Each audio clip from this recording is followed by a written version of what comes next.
My name is Rick Howard, and I am the iDefense General Manager. iDefense is a open source cybersecurity intelligence shop. It's a business unit of VeriSign. We're going to talk about insider's look at international cybersecurity threats and trends. Okay, but this is really what we're talking about. Open source hacking, and we're not talking here about hacking code. We're really talking about finding information by just kind of perusing around and talking to people, finding out what's out there in the open, and putting the stories together. All right, so these are the three things we're going to talk about. Two case studies, Operation Aurora and the Stuxnet story. And we're not talking about the hacks that went involved there, but really the impact of those stories. And finally, we're going to talk about what we think is coming down in the future. This is something called a cybersecurity disruptor. And these are the three things I want you to get out of this talk when you come out of here. First, that cyber espionage is a real-world threat to the commercial industry. Now, most of the people in this room know that already, but most of the commercial industry didn't really know that until Google went public with their hack back in early 2010. The second one is that cyber warfare is no longer a theory more, but a fact. Now, I'm talking about nation-states declaring cyber war on each other. What we're talking about here is actually being able to do cyber warfare activities to critical infrastructure.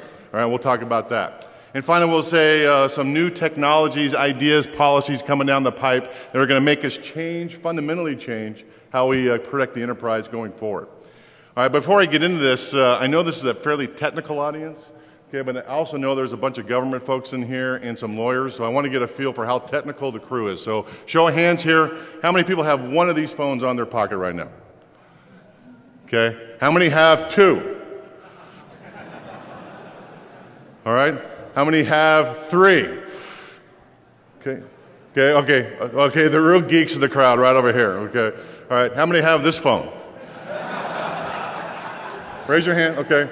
Some of the lawyers and a couple of government guys back there. All right, so I declare that you guys are technical enough to get this presentation. All right, let's start with Operation Aurora. Okay, the reason I like to talk about Aurora is because this attack fundamentally changed how we all think about the enterprise. It completely changed the entire thought process of the commercial industry. Okay, so there are actually 5 different things that made this attack unique.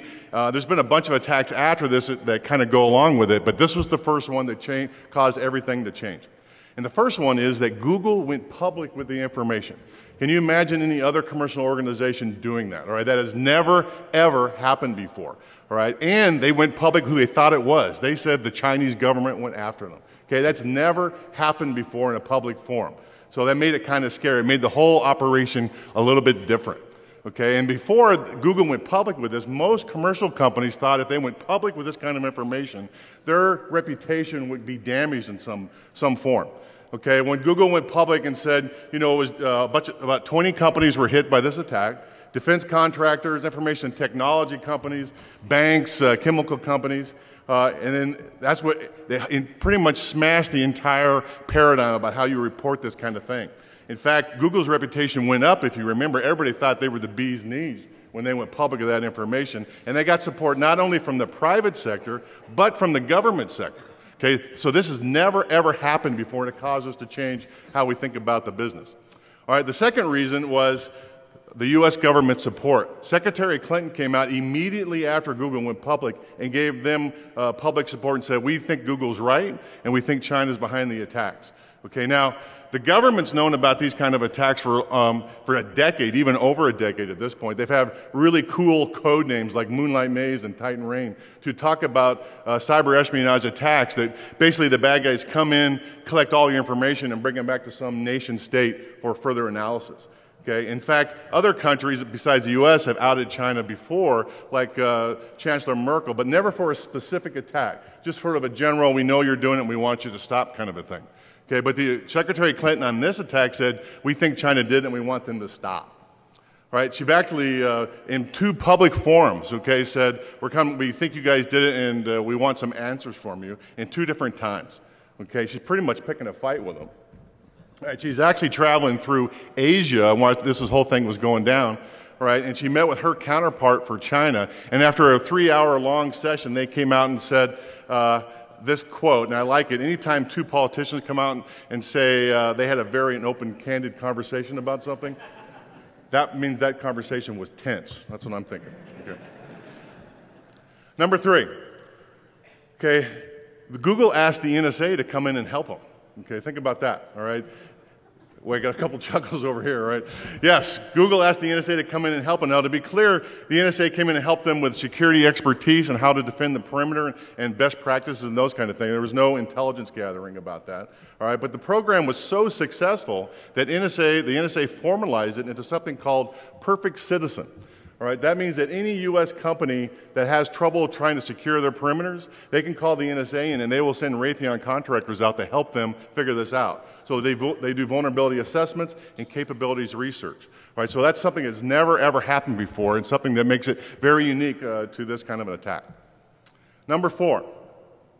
This is the wake-up call for the commercial industry. Like I said, government knew about it for over a decade. Most commercial organizations didn't really want to talk about it. They would always say, what do I have to steal? Okay, but after the Google thing came out, they all realized they all have intellectual property they need to worry about and protect. And we learned about this new phrase, the advanced persistent threat. Okay, everybody know the trivia, why we call it the advanced persistent threat? Anybody know the story? Okay, like I said, the government has these really cool code names called Moonlight Maze and Titan Rain. And in fact, Byzantine Hades came out in the WikiLeaks documents last year sometime. These are all code names that mean that refer to the same kind of attack process. But what happened was the government had no way to communicate this to the commercial sector.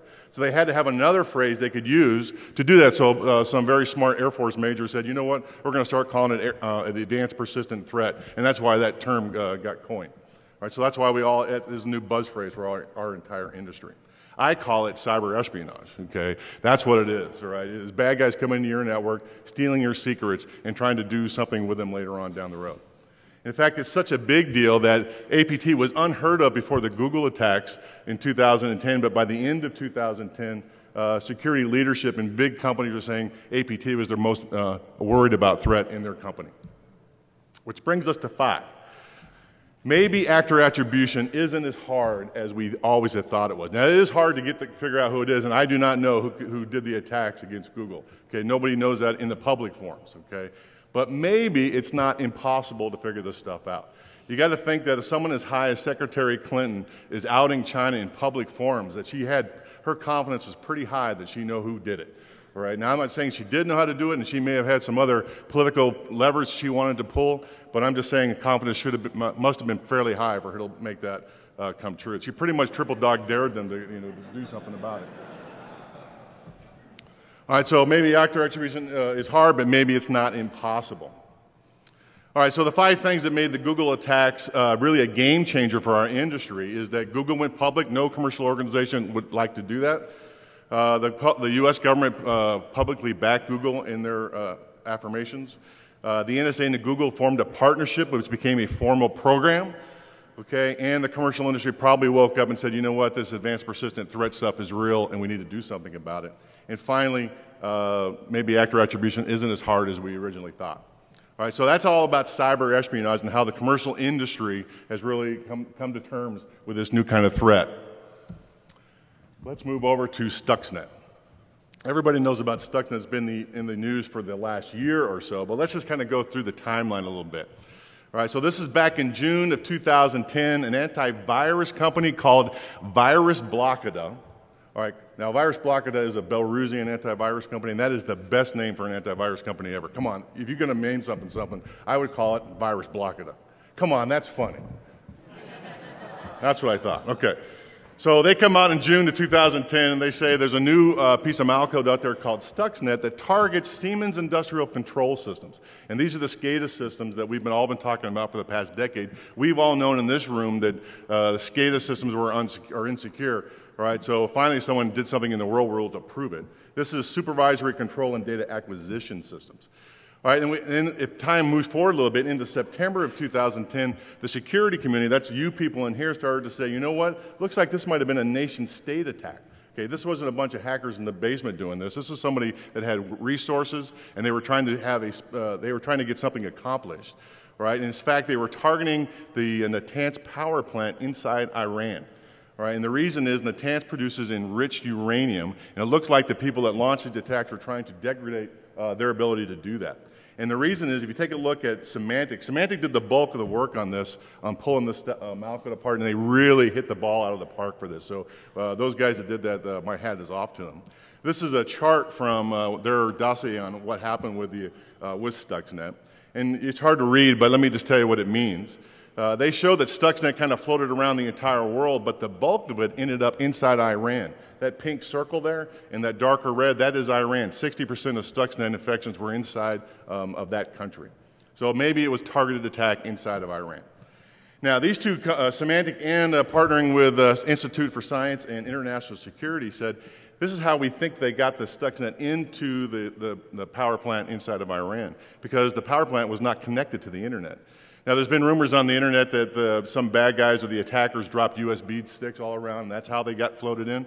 That's probably true, okay? But the attackers targeted the supply chain from the Natanz power plant. They went after 4 companies inside of Iran that supplied materials into the power plant and waited for it to percolate into the plant, and that's what they did. First strike for Stuxnet was somewhere June 2009, okay, is when the first infections started to show up inside of Natanz.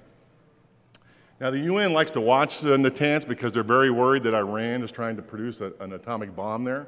So they are watching very carefully how much uranium is produced in that facility. Okay, and their estimate between 2009 and 2010, about 1,000 centrifuges were destroyed by the Stuxnet malcode. And that was just the beginning. In fact, if you listen to some of the stuff that Symantec has said and the Institute for Science and International Security, ISIS, okay, they think there were probably 2 attacks. 2 attacks at the beginning. There was one in 2009 that was the initial launch, and then in 2010 there was a second version of code inserted into Natanz. And nobody's really sure what that second version did, but it was definitely an upgrade to the initial code. Now, this is what I'm talking about. This is where we have moved from cyber warfare going from speculation and theory to proof of concept. And I mean, to real being a fact out there, all right? Now, the reason I'm saying is it is now possible to use a cyber vector alone to destroy critical infrastructure. We have not seen that in the real world, really, until the Stuxnet attacks. We've had demonstrations of that capability. These are the ones everybody trots out, the Estonia attacks, the Georgia attacks. You can even look at the Department of Energy's Idaho lab. This is back in 2007 when they destroyed an industrial strength generator through some piece of malcode. Have everybody seen that video on YouTube? You can see it if you want. It's pretty impressive to watch that thing destroy itself. But that was in the lab, scary, but no one's really done it in the real world. Okay? With Stuxnet, it is now in the real world, and we need to worry about it. And the code, as you all know, is extremely sophisticated. Now, this is one of my pet peeves, all right? When someone like me stands in front of a crowd like this and says something was sophisticated, what's the first question you should ask? Compared to what? Because if nobody tells you what it's sophisticated to, then it really doesn't mean anything. Everything is sophisticated. Let me tell you why Stuxnet was sophisticated. There are 3 really big reasons, okay? There were 4 0 days inside that code. We're not talking about the code that did the damage to the centrifuges in Natanz. We're talking about the code that got them in. 4 0 days. At iDefense, we track how much that kind of stuff costs on the underground. And it can go anywhere from, total cost of this package anywhere from $400,000 to almost $2 million just for the 0 days. Okay, so somebody built that stuff themselves or paid to have that stuff built, or most likely it was a combination of the 2, but they were well financed in order to get this malcode into the power plant. The second, they used new technology that we had never seen before. Windows Server 2008 and Windows Vista, Microsoft introduced a new idea of driver signing. The idea would be that if I have a third party writing for Microsoft, they would sign their code, and if a kernel would check it when it ran, if it had a valid certificate, then it wasn't malcode. Okay, what these guys did was sign Stuxnet with 2 different certificates from 2 legitimate companies. Okay, and that got through the radar. All right, and if you want to get the conspiracy theorists out here a little bit, those 2 companies, Realtek and J Micron, they are within a block of each other inside of Taiwan on the technology corridor. Okay, a block from each other. Now, that kind of points to the fact there may have been an insider person trying to grab those 2 certificates, all right? We have people on the ground in those areas, and we know that there are lots of intelligence agencies that like to hang out on that little corridor because there's all kinds of interesting things going on there, okay? So put that in your conspiracy hat. All right, when Microsoft and VeriSign noticed that the certificates were bad, we revoked them. Now, I just want to point out as an aside, look at that VeriSign logo. That is the old VeriSign logo. You look at the bottom right of my slide, you see the new VeriSign logo. Okay, we sold that part of the company to Symantec last summer. That's their fault. Okay. Okay. Thank you. All right, in fact, this is such an interesting new trend. We've seen the bad guys on the cybercrime side start to use this technique to steal your credit card information too. So it's a new technique that we started to see with Stuxnet. All right, now number 3, this is the first rootkit we've seen in the real world targeting SCADA systems. Okay, now think about what this thing had to do. Okay, what they were really trying to destroy was the centrifuges inside in the Natanz. Now, over on the left there, you see the president of Iran walking through a bunch of cascades, those silver things. Inside those cascades are 164 centrifuges. And what they do is they spin around really fast between the frequencies of 807 hertz and 1210 hertz. And you put uranium gas inside the centrifuge, spin it around really fast. The heavy atoms collect to the outside, and the technicians pull that out. That's enriched uranium, okay? And you need enriched uranium to build nuclear power, and you need enriched uranium to build a nuclear bomb. In fact, 90% of the nuclear bomb has to be enriched uranium. So this Stuxnet code was looking for these specific centrifuges running at these frequencies. And in fact, if it didn't see it, it wouldn't do anything. It would just stay dormant, okay? But if it did find it, it would do some damage to it. Okay, in fact, it was looking for 2 specific motors running these centrifuges. One built by an Iranian company called Ferraro Paya, that's my best guess at that, and another Finnish company called DEFCON. If those 2 motors weren't there, Stuxnet didn't do anything. It just sat idle. But if it did find it, okay, it went after the centrifuge itself. And what it did was it would spin the centrifuge up to at max speed as fast as it can go and let it run there for about an hour. Okay, and then it would drop it down to normal and let it sit for 30 days. Okay, and then it would drop it down to 2 hertz and run it at a very minimal speed for about 30 minutes. And then it would take it back up to normal speed and let it run for 30 days. And it would do that over and over and over again. Stuxnet would sit in the middle between what the controllers were telling the technicians, all right, and then when the controllers said, hey, this isn't working very well, it would intercept that message and tell the technicians that everything was A-okay. All right, the centrifuges, okay, are very precise equipment, and they started to fail immediately when these things started to happen. Okay, so that's why Stuxnet is sophisticated. All right, so well-financed, new technology, and the first piece of malcode we've seen targeting SCADA systems, and very specific SCADA systems are running inside of the Natanz power plant in Iran. All right, so let's go back to the timeline. Virus Blockada announces to the world that Stuxnet has been discovered in June of 2010. Okay, if you go down just a month now, the Microsoft and VeriSign, they revoked their certificates from Realtek. Now pay attention to the timeline. This is where it gets very interesting. Okay, this is July 16th. I can't even read that, but somewhere in the second week of July. Okay, the very next day, the attackers install the second certificate. Okay, the very next day. So that implies there's a punch-counterpunch going here. The attackers were anticipating that someone's going to discover that. They were ready to install a new one and did it immediately. And if that's not enough to convince you, okay, on the same day, denial of service attacks were launched at 2 very prominent SCADA forums on the same day. It's as if the attackers were trying to prevent the community from talking about it. All right, so think about that. That is a battle plan going on here. That is a punch-counterpunch. The attackers were ready for that, and they had something in their back pocket to counter it. All right? Finally, Microsoft and VeriSign revoked the second certificate and make the malcode not install any new copies. So let's fast forward into September. This guy, Hamid Alipur, he's like the CTO or CIO or CSO of Iran, and he reported in the public, okay, that almost 30,000 computers were infected with Stuxnet.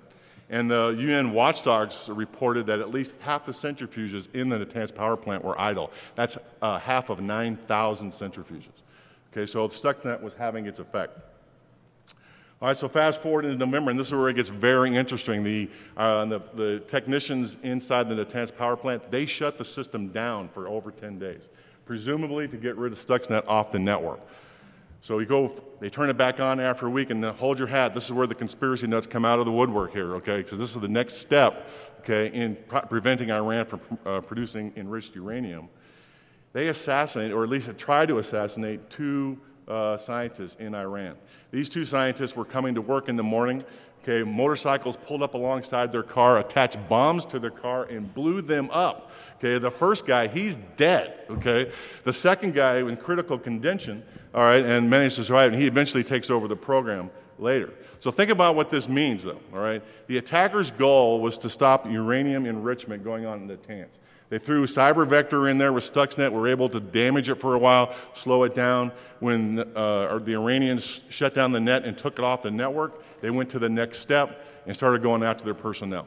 Okay, this is the first time we've seen a cyber vector like that associated with that kind of violence. Okay, so we are in a new world, ladies and gentlemen. Okay, something kind of scary. So take a look at the battle plan here. This is kind of the long-range view of how the attack happened. Okay, you got to admit that there was some planning going on here. So there was the campaign planning sometime in 2008, probably. The first strike in 2009, second strike in the spring of 2010, and that's when right about 1,000 centrifuges were first destroyed. Then comes the next skirmish in the battle for the certificates. The good guys find out, or at least the victims or the professional security community said, oh, we know it's bad, let's revoke their certificates. Bad guys put a new one in, we take that one back out, so that's kind of a skirmish going on there, and the denial of service attacks. The fourth one, and finally, is the Natanz coming offline, going back online, and then the attackers going after the Iranian scientists. Okay, what I'm trying to show here is this was an adversary who had a battle plan. They knew what they wanted to do, okay, and they had backup plans in case something went wrong. And I hope you can see that in that timeline. So the question is, how effective were the attacks? According to the U.S. and Israel, the nuclear program in Iran was delayed until 2015. Okay, but according to ISIS, there was no effect. Even with all the damage and all the delays in Natanz, the Iranians were still produced as much uranium, enriched uranium, as they were supposed to produce. The truth is, it's probably somewhere in the middle, and we probably won't know for a couple of years. All right, so what do we get about all this? First, that the Stuxnet attacks were sophisticated, okay, a new technology, well-financed, and targeting SCADA systems. At your dinner party tonight, one thing you could say that's interesting is we don't think it's China, and we don't think it's Russia, and that's kind of refreshing. It's usually those guys in the spotlight, okay, so it's probably not those guys.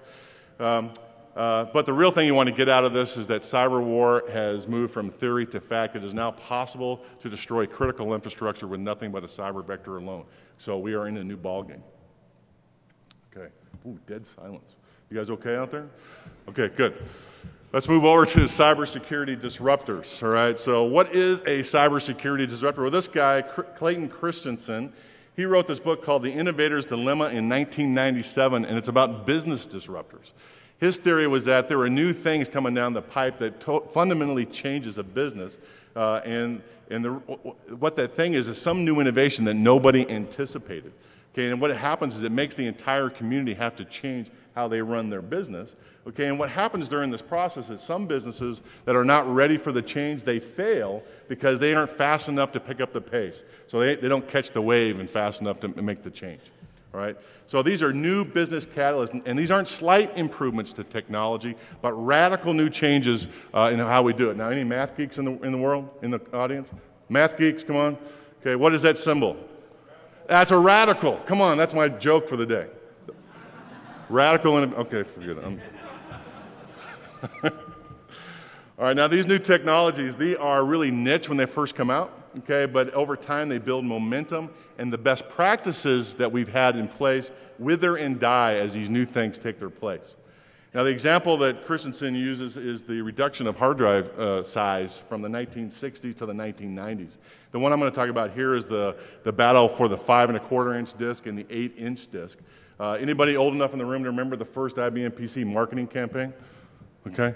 They used a little tramp as their, oh, got some old guys in here. I know you're old enough to know that, okay. All right. You guys are probably carrying these phones, okay. It's older than that, that's right. All right, so the dominant floppy drive at the time was the 8-inch floppy drive, and it was used in mini computers at the time. These things were high-end and cost a lot of money. Okay, is that me? It's not me. I swear it's not me. All right, so when IBM built the first PC, they decided to go with a 5.25-inch floppy, commercial off the shelf, really cheap. Okay, and what happened is that the manufacturers of the 8-inch floppy didn't really anticipate the demand. And these are the 4 companies that were making floppy drives at the time. Only one of these guys survived, Micropolis.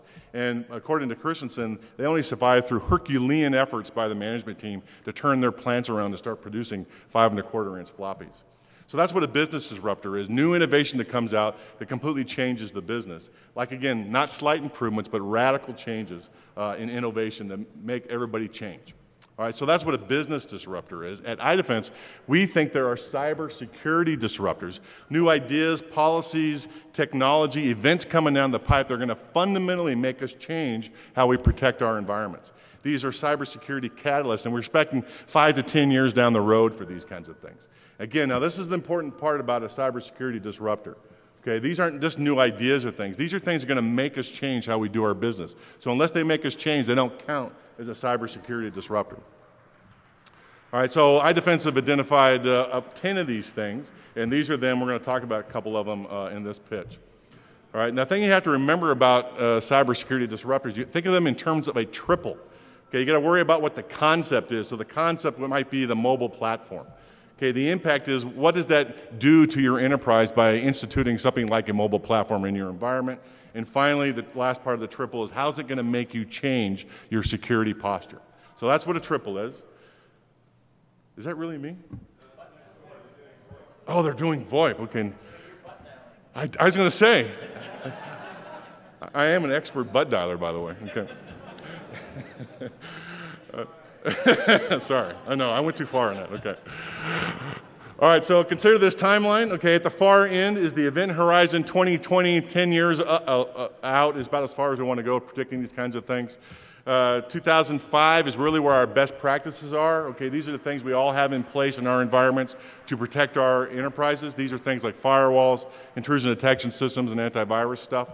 Okay, in the middle here, 2010, 2011, is where leaders are making decisions about what technology to bring into their enterprise. Okay, and this is where we're trying to help out here.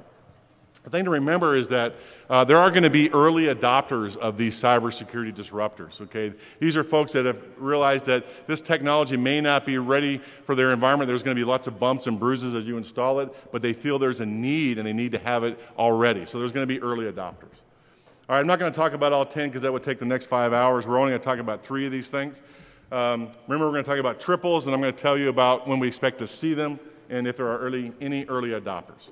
The first one is the combination of top-level domain extensions and international domains. All right, so the concept is, let's talk about top-level domain extensions first, okay? Up to this point, we've had the traditional .com, .net, .biz, .edu.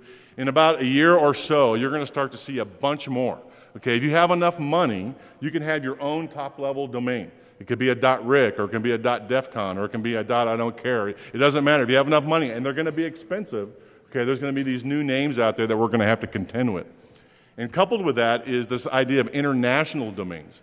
Up to this point, all the domain names that we've had have been in English. Okay, but from 2012, 2013, you're going to start seeing domain names in Chinese, in Farsi, and any kind of other language who wants to play with this kind of experiment. So those two things together is the concept here that is going to make it a cybersecurity disruptor.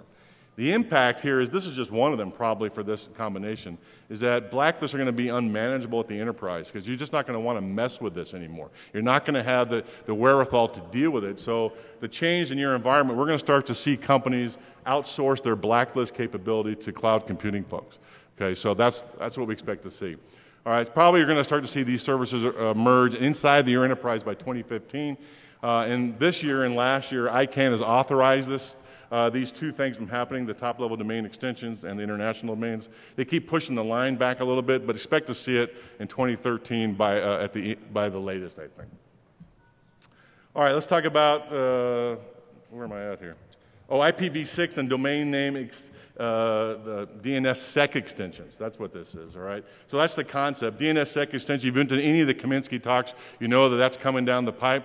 The top-level domains are ready for that kind of thing. And the introduction of IPv6, the new IP protocol that's going to replace v4. What that means to the enterprise is that IP management has just become very complex. Okay, and the change is this guy you have in the basement managing your DNS system is probably going to go away. okay? And they're probably going to want to outsource that stuff to some cloud computing environment also. All right, so we expect to see this kind of thing in 2013. In 2010, okay, this is a Gartner chart. Let me just read. I know it's a hard thing to read. Let me tell you what that means.